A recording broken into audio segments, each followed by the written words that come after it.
I can make diseases disappear. To be more precise, I can make chronic diseases disappear. You see, chronic diseases are the long-term conditions like type 2 diabetes, high blood pressure, depression, or even dementia. And there's 15 million people in England who have already been diagnosed with a chronic condition. So that means looking out amongst you now, there's probably about 250 people in here who have one of these long-term conditions. Just one of these alone, type 2 diabetes, is costing the UK £20 billion every single year. And I'm standing here before you saying, I can make these diseases disappear. See, I'm not a magician. I'm what the Americans call an MD. That's not a magical doctor. That's a medical doctor, or what I call a mere doctor. You see, the reason I can make diseases disappear is because diseases are just an illusion.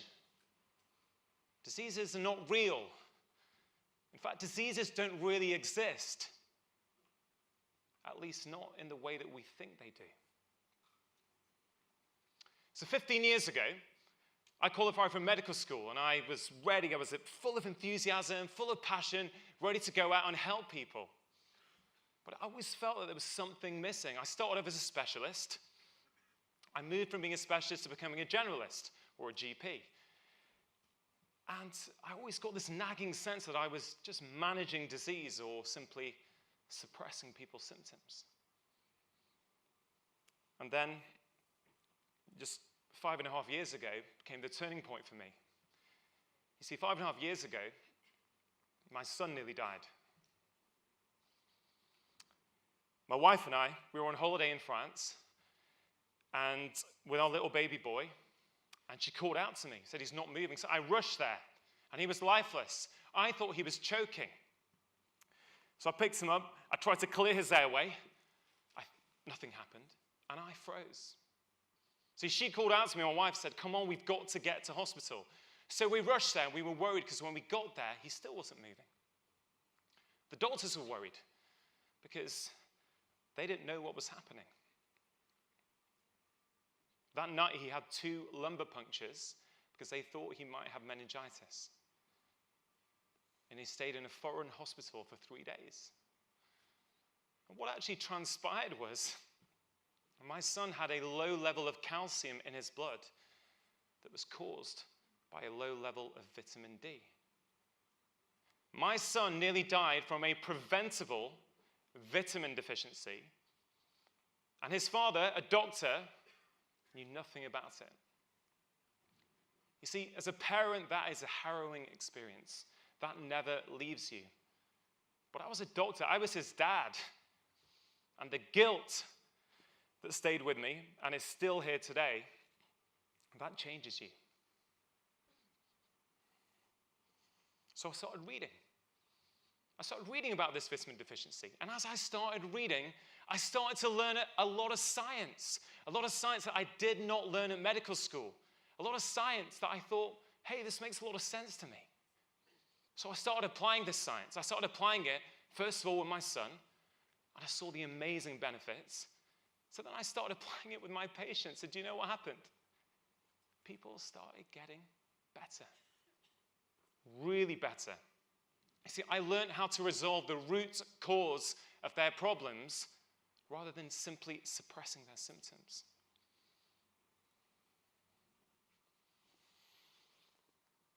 Just over a year ago, I had the opportunity to make a series of documentaries for BBC One where I got to showcase this style of medicine. I'm going to tell you about one of the patients, a 35-year-old Dottie. Lovely, lovely lady, but she was struggling with her health. Weight problems, joint problems, sleep problems. See, despite Dottie's best efforts, Dottie was unable to make any sustainable changes. So I went into Dottie's house, and in the first week I did some blood tests, and I diagnosed her with type 2 diabetes. 6 weeks later, when I left Dottie's house, She no longer had type 2 diabetes. You see, her disease had disappeared. So health exists on a continuum, okay? At the top right, we've got disease. And at the bottom left, we've got optimal health. And we are always moving up and down that continuum. Take Christmas, New Year, for example, right? We drink too much, we eat too much, we stay up late. We probably start to move up that curve. But if we recalibrate in January and February, we start to move back down it again. We get involved in medicine and give you a diagnosis of a chronic disease here. But things have been starting to go wrong back here. See, when I met Dottie, she was up here. She had a disease. You see, you can think of it a little bit like a fire that's been burning in Dottie's body for years. It's getting bigger till it's finally raging out of control. At that point, I can say, hey, Dottie, you have a disease. And I told her that you do have a disease. But what caused it in the first place? So the thing we have to understand is that acute disease and chronic disease are two different things. Acute disease is something we're pretty good at doctors. We're good at this. It's quite simple, okay? You have something like a pneumonia. That's a severe lung infection. So in your lung, you have the overgrowth of some bugs, typically a bacteria. We identify the bacteria, we give you a treatment, typically an antibiotic, and it kills the bacteria. The bacteria dies, and hey presto, you no longer have your pneumonia. The problem is we apply that same thinking to chronic disease, and it simply doesn't work, because chronic disease doesn't just happen.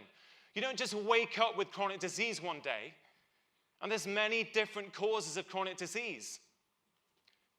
By the time we give you that diagnosis, things have been going wrong for a long, long time. So when I met Dottie, and she had her diagnosis, her blood sugar was out of control, right? Because that's what people say. Many people say that type 2 diabetes is a blood sugar problem. But they're missing the point. There is a problem with blood sugar in type 2 diabetes. But type 2 diabetes is not a blood sugar problem. The blood sugar is the symptom, it's not the cause. If we only treat symptoms, we'll never get rid of the disease. So when I met Dottie, I said, Dottie, you've got a problem with your blood sugar. Dottie, for the last few years, your body has becoming more and more intolerant to certain foods. At the moment, Dottie, your body does not tolerate refined or processed carbs or sugar at all.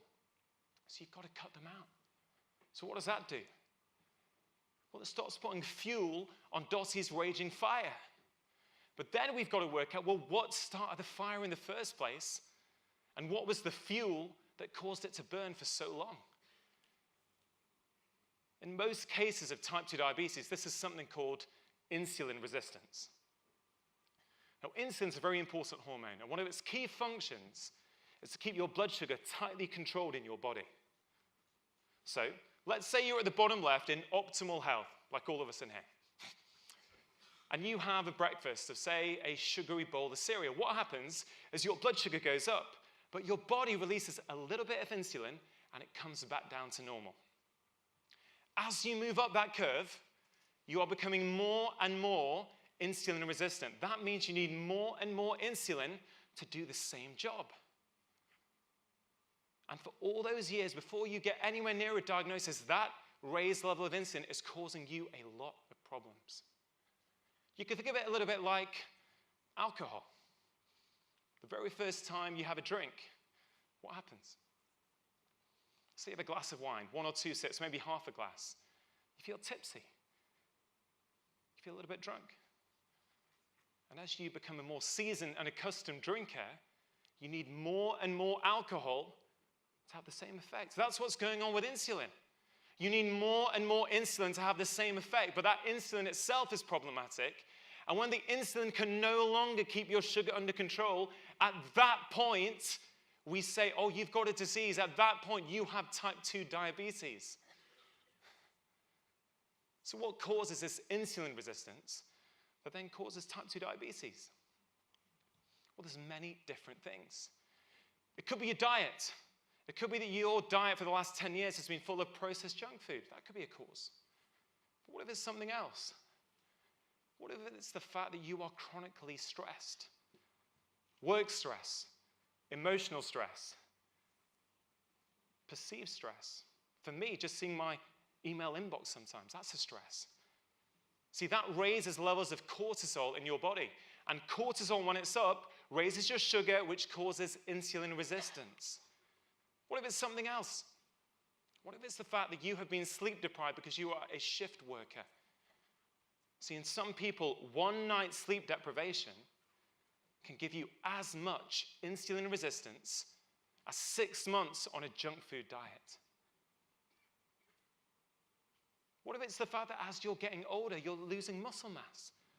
That causes insulin resistance. Or what if it's something to do with something we call your microbiome? See, inside our body, we have trillions of bugs living there. And the balance of those bugs is critical for our overall health. If you have a disruption to that balance, you can get the overgrowth of certain bacteria. And on their jacket, these bacteria have something called lipopolysaccharide, or LPS. And what that does is when it gets in your blood, it causes insulin resistance. You see, the problem is there are many different causes of insulin resistance. And if we don't address the causes for that particular patient, we will never get rid of the disease. That's what I did with Dottie, and that's why 6 weeks after I met her, she no longer had a disease. What about something else, completely unrelated? What about depression? You see, 1 in 5 people are going to get depression at some point in their lives. So what is depression? There's no blood test for depression. There's no scan for depression. Depression is simply the name that we give to a collection of symptoms. But what causes the depression? Well, we know that many cases of depression are associated with something called inflammation. Now, this isn't the same inflammation as if you trip up, you sprain your ankle, it gets red, it gets swollen, it gets hot for a few days. But this is entirely different. This is chronic inflammation. This happens when your body thinks it is under constant attack. Now, King's College London, 3 weeks ago, published a study on this. This is current, up-to-date stuff. Patients with depression, if they had high levels of inflammation in their body, they did not respond to antidepressants. If you take a step back, it sort of makes sense, doesn't it? Because an antidepressant is designed to raise the level of a chemical in your brain. But what if the cause of your depression is actually coming from your body and the inflammation that's in your body? Surely it makes more sense to address that. See, what causes this inflammation? Well, your diet plays a part in that. Your stress levels play a part. Chronic sleep deprivation, physical inactivity, a lack of exposure to the sun, which gives you vitamin D, disruptions in the gut microbiome. See, there are many different things. If we do not address the cause, we'll never get rid of diseases. Diseases are the symptom. What about something else? What about Alzheimer's disease? See, we're all living longer, aren't we? But we're scared. We're scared that as we live longer and as we live older, we may have to live with the devastating consequences of things like Alzheimer's. I'm sure many of us in here have experienced that ourselves, with our family. It's a heart-wrenching condition. And we, the doctors, we're scrambling around, aren't we, trying to find the cure. Well, there's a professor in San Francisco, Professor Bredesen, who's actually demonstrating that you can cure dementia. He's shown that you can reverse cognitive decline in his patients with dementia. And how is he doing that? Well, one thing he's not doing is he's not saying, well, all these patients in my office have got dementia, Alzheimer's disease. What is the cure? No, he's going the other way. He's saying, with all these patients, let's say 10 patients in my office, he's trying to work out what have been the triggers for the last 20 years that have ended up with this patient expressing themselves as dementia. And he identifies them, and he corrects every single one of them. And when he does that, guess what's happening? They are reversing their symptoms. They are no longer being classified as having dementia. It's a brand new way of looking at disease. It's looking at what is causing this disease in this individual patient. It's totally different. So what factors is he looking at?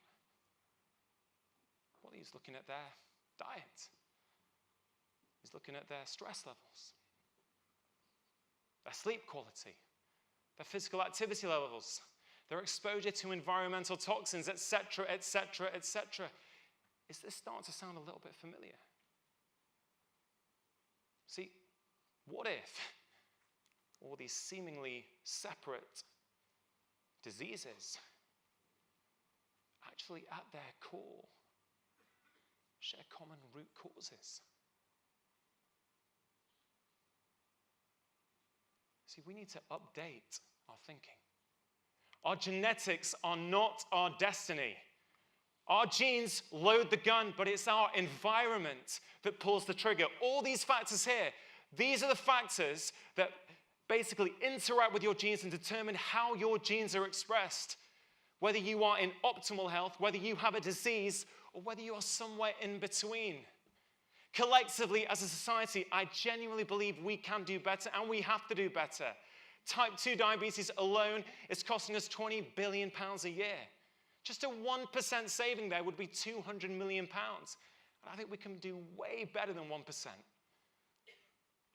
In the United States today, the new generation of kids that are born have a lower life expectancy than the generation before them. Is this evolution, or is this devolution? You see, we need to evolve the way that we practice medicine. We need the medicine of etiology, not symptomatology. The medicine that asks why, not only tells you what. This is personalized medicine. This is precision medicine. This is progressive medicine. And actually, if you take a step back, this is preventative medicine in its purest form. We have got to stop applying 20th century thinking to 21st century problems. We need to take back control, empower ourselves, and re-educate ourselves away from our fear of disease and right back down the curve to optimal health. Because if we do, together, I genuinely believe that we can change not only our health, not only the health of our communities, but maybe, just maybe, we could start to change the health of the entire world. Thank you.